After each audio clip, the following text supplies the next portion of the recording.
Přijeli jsme sem z celé Itálie popřát Michailovi všechno nejlepší k narozeninám a ukázat, že za ním stojíme a že věříme, že svůj nejtěžší závod vyhraje, tak jako vyhrával pro Ferrari.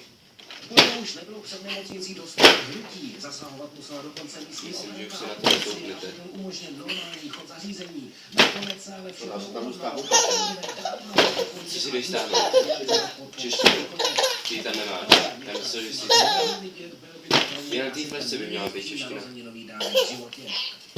Co stahoval? Přivezli jsme Michailovi přání a gratulace od dalších tisíců fanoušků a my se mu pokusíme předat, až to bude možné. Mnozí z nich jeli až 40 kilometrů. Většina z nich si vzala v práci volno, ale všichni s jedním přáním. Směra se vždycky najde. Takže 5krát denně, hele, a bude z tebe rampo. Si představím takhle, jak přijde mezi půlky a tam už ty vyšáčky tady udělaný. Kandidát na premiéra Bohuslav Sobotka má v ruce finální seznam adeptů na post ministrů.